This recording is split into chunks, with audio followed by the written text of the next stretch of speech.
mi gente. Papi del Luigi potente. Traigo el Newen pa' mi gente. Papi del Luigi potente. La suelto como si fueran Waiki de nuestro cuifiqueche. Somos la concha historia viviente. Amulepe tain Waishan, porque somos eslabón de un pueblo valiente. O full fin y muten, porque contra la verdad no hay como ponerse.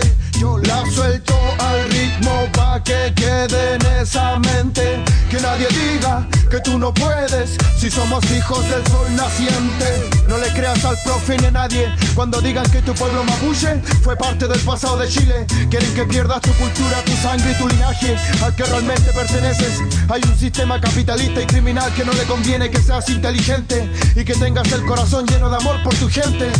Desde muy pequeño te quieren controlar, te quieren sumiso para que a ellos les tengas que trabajar y seas uno más de esta esclavitud moderna que existe hoy en día, mi gente. Traigo el Newen pa' mi gente. Papi del Luigi potente.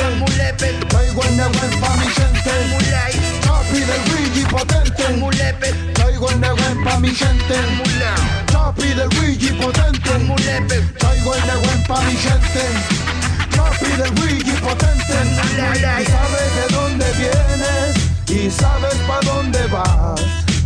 A tu alrededor todo está, no busques más. Tienes el kimon, tú tienes el rakiduan. Escucha tu corazón y así nunca fallarás.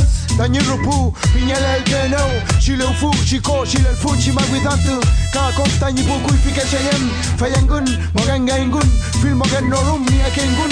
Somos el brote, la reacción dicho filmen. Tenemos una foril y como la yayin fuimos tejiendo nuestros duam entre lo que fue y lo que será. Somos el choyun de nuestros cuifiqueche, su sangre gulliche es la que un corre por nuestras venas. Pupeñi y capulamien, somos la concha historia viviente de estas tierras. Traigo el Newen pa' mi gente.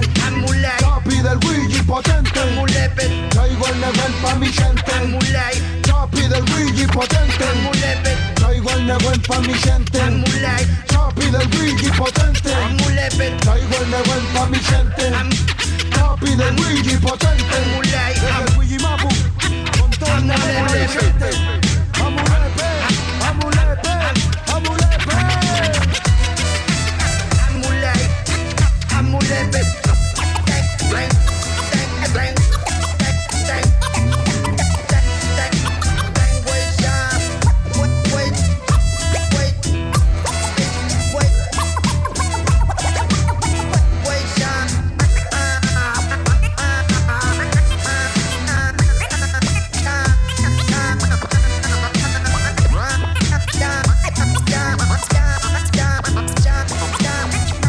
Ciao.